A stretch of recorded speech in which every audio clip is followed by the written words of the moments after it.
Alhamdulillahilladzi anzala sakinata fi qulubil mu'minin liyazdadu imanan ma'a imanihim.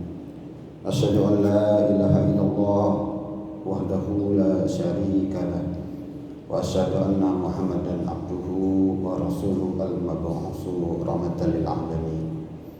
Allahumma shalli wa sallim wa barik ala nabiyyina Muhammadin wa ala alihi wa sahbihi wa man tabi'ahum bi ihsanin ila yaumiddin.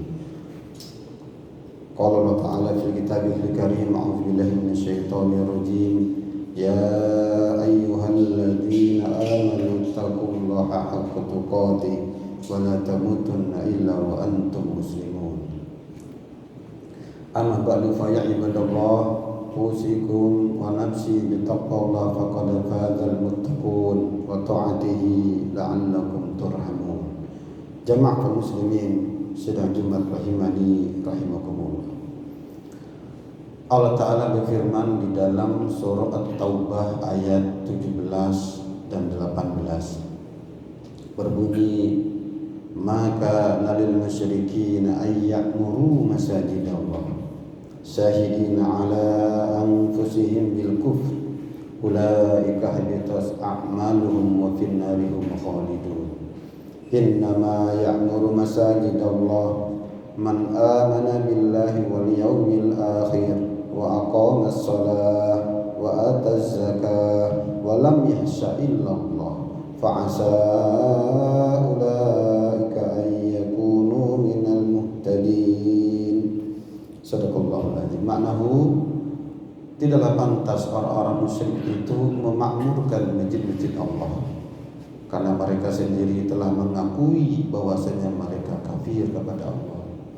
Mereka itulah yang sia-sia amal perbuatannya di dunia dan mereka kelak akan kekal di dalam neraka.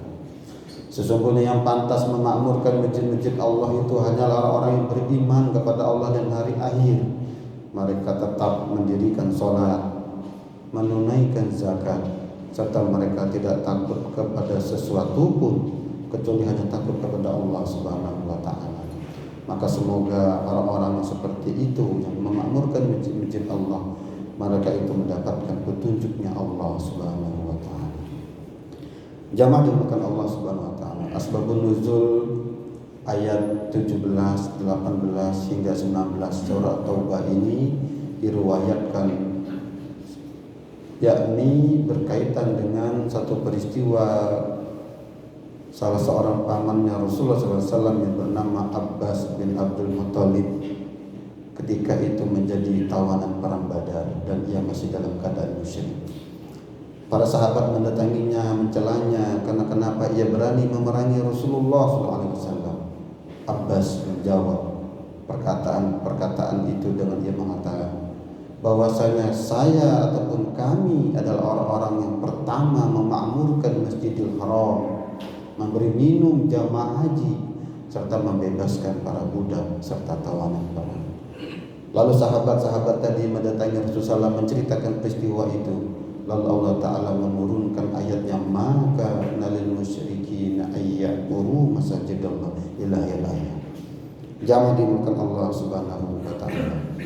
Pada kesempatan khutbah yang singkat ini kita akan mengambil beberapa faedah dari dua ayat surah At-Taubah ayat 17 dan 18 ini. Yang pertama, pelajaran yang kita bisa petik dari dua ayat ini adalah bahwasanya dengan tegas Allah Ta'ala menolak klaim ataupun pengakuan dari orang-orang yang musyrik ataupun orang yang kafir kepada Allah Subhanahu wa Ta'ala.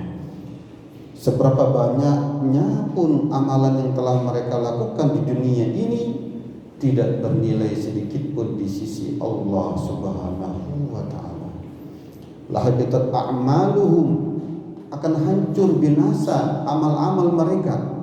Mereka menyangka dengan kebaikan-kebaikan yang mereka lakukan, termasuk mereka bahkan telah memakmurkan Masjidil Haram, mereka bahkan memberi minum jamaah haji ataupun kebaikan-kebaikan yang lain. Karena mereka belum beriman, lahabitat a'maluhum. Di dalam ayat yang lain yang cukup banyak, di antaranya surah Al-An'am ayat 88, walau asyraku lahabita a'maluhum, ma kanu ya'malun.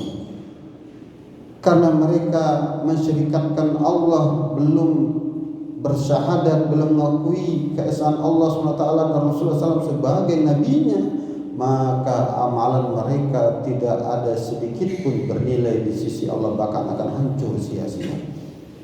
Inilah mahalnya iman.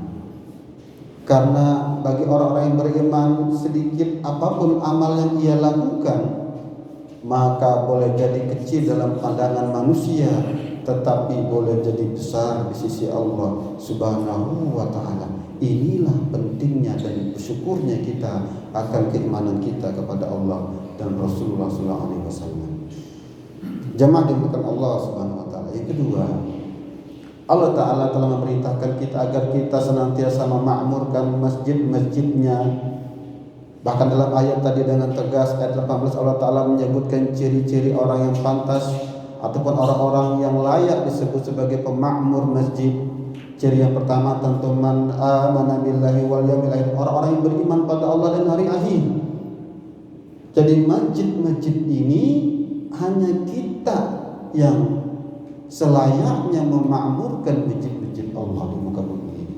Ciri yang kedua adalah orang-orang yang senantiasa menegakkan salat di dalamnya, wa aqamas shalah.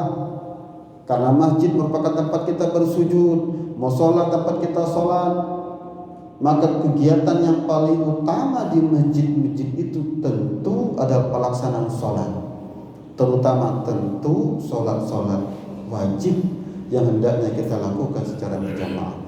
Imam At-Tabari dalam tafsirnya mengatakan makna memakmurkan masjid ada dua. Makna yang pertama memang bagaimana hendaknya kita merawat, mulai dari membangunnya, menyiapkan fasilitas yang enak bagi jamaah, yang nyaman bagi jamaah agar jamaah semakin nikmat beribadah di dalamnya, menjaga kebersihannya, bahkan mungkin dengan membuat manajemennya, sistem yang bagus, agar setiap yang datang ke masjid-masjid itu merasa aman, merasa nyaman. Ini makna memakmurkan masjid yang pertama. Bahkan secara khusus dari makna yang pertama ini bagi orang-orang yang membangun masjid. Man bana lillahi masjidan yabtaghi bihi wajh Allah, kata Rasulullah SAW. Barang siapa yang membangun masjid untuk Allah, hanya mengharapkan wajah, hanya mengharapkan keredaannya Allah Subhanahu wa ta'ala, maka bagi orang-orang yang seperti itu, banallahu lahu baitan fil jannah, maka Allah Ta'ala akan membangunkan baginya rumah di surga. Hadis riwayat Bukhari dan Muslim. Jadi betapa besarnya fadilahnya bagi orang yang membangun masjid. Tetapi tentu setelah terbangun masjid, tidak kalah pentingnya bagi terutama yang mendapatkan amanah DKN para takmir pengurus masjid itu bagaimana memakmurkan, dalam arti yang pertama menjaganya, mengurusnya, merawatnya, tidak hanya sekedar memperindahnya. Ini makna yang pertama. Makna yang kedua, secara makna yang hakiki, kata Imam At-Tabari dalam tafsirnya, adalah makna memakmurkan masjid itu bagaimana kita meramaikan masjid dengan kita melaksanakan sholat 5 waktu secara berjamaah di dalamnya. Inilah makna yang hakiki, makna yang sebenarnya dari memakmurkan masjid. Wa qamas shalah, terutama bagi kaum laki-laki, bapak-bapak kita semua yang hadir di sini, hendaknya kita makmurkan masjid. Bahkan waktu sholat itu hendaknya menjadi panduan bagi kita beraktivitas, termasuk kita di dalam melakukan perjalanan safar. Hendaknya waktu sholat di masjid mana kita berhenti menjadi panduan, pedoman utama bagi kita. Dan Masya Allah, betapa besarnya fadilahnya, betapa besar keutamannya bagi orang-orang yang memakmurkan masjid. Kembali dari hadis Rasulullah SAW yang pernah bersabda, "Idza ra'aitumur rajul", barang siapa yang melihat seorang laki-laki ya'tadul masjid, yang selalu bolak-balik pergi ke masjid, yang biasa beribadah di masjid, kata Rasulullah SAW, "Fashhadu lahu bil iman", maka saksikanlah bahwasanya dia betul-betul beriman kepada Allah Subhanahu wa taala. Dalam hadis yang lain, innama ummarul masajid hum ahlullah, bahwasanya orang yang memakmurkan masjid Allah itu merekalah keluarganya Allah Subhanahu wa taala.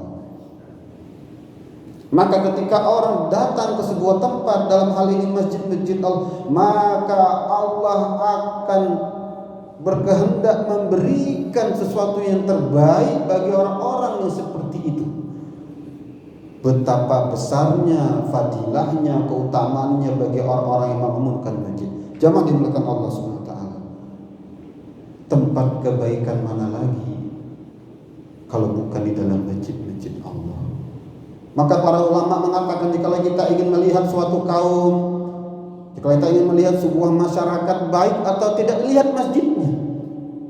Karena jika masjid di sebuah tempat ramai, makmur dengan jamaahnya, maka pasti keberkahan akan menebar dari tempat masjid-masjid itu. Karena sesungguhnya rumah Allah, masjid merupakan rumah Allah. Maka Allah akan memuliakan bagi orang-orang yang senantiasa memakmurkan masjidnya.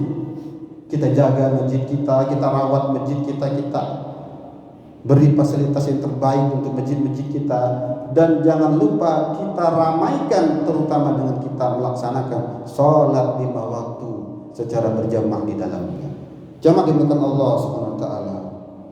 Pelajaran yang berikutnya dan yang terakhir, walaupun masih banyak faedah yang kita bisa petik dari kedua ayat ini. Menarik ayat ini, Allah Ta'ala menutup dengan kalimat yang begitu indah, fa'asa ulaika ayyakunu minal muhtadin. Kata-kata asa dalam bahasa Arab bermakna la'alla, lintamanni, semoga. Ada pengharapan, semoga terjadi. Secara literatnya bermakna semoga orang-orang yang memakmurkan masjid-masjid Allah itu mendapatkan ataupun menjadi golongan orang-orang yang mendapatkan petunjuknya Allah Subhanahu wa taala. Tetapi menarik dalam tafsir Ibnu Katsir, tafsir As-Sa'di, ketika menafsirkan kalimat ini, ia mengatakan ketika kata-kata asa disandingkan ataupun disandarkan kepada Allah Subhanahu wa taala, maka ia bermakna pasti akan terjadi. Maka makna fa'asa ulaika ayyakunu minal muhtadin, ia bermakna maka pasti bagi Allah Subhanahu wa taala akan memberikan petunjuk, akan memberikan hidayah bagi orang-orang yang senantiasa memakmurkan masjid-masjidnya. Jamaah dimuliakan Allah Subhanahu wa taala. Betapa banyak dan betapa seringnya kita bahkan rela berjalan jauh ke sebuah tempat, rela menyiapkan waktu secara khusus, menyiapkan dana yang begitu besar hanya untuk mencari sesuatu yang kita harapkan menjadi keberkahan bagi kita, sesuatu yang bisa kita mendapatkan petunjuk dengan kita melakukan hal tersebut. Ternyata Allah Subhanahu wa taala telah menyiapkan rumahnya untuk menjadi tempat terbaik bagi kita, termasuk untuk kita mendapatkan hidayah dan petunjuknya Allah Subhanahu wa taala. Masjid sumber keberkahan bagi kita. Maka mari jamaah dimuliakan Allah Subhanahu wa taala, dalam khutbah singkat ini kita ramaikan masjid kita datangi masjid kita jaga masjid kita, dan bersyukurlah jika ada yang diamanahkan menjadi pengurus masjid, karena yang memiliki keutamaan yang begitu besar.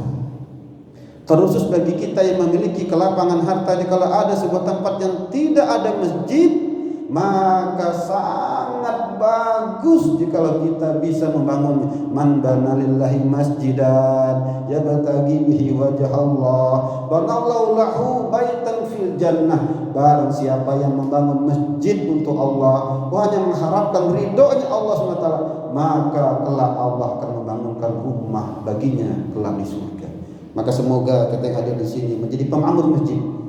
Kita senantiasa hati kita ditautkan dengan masjid, dan kita cinta, kita senang ketika kita berada di masjid-masjid Allah. Amin. Amin ya Allah ya rabbal alamin. Barakallahu li wa lakum fil Qur'anil azim wa nafa'ani wa iyyakum bima fihi minal ayati wa dzikril hakim. Wa taqabbal minni wa minkum tilawatahu innahu huwal ghafurur rahim.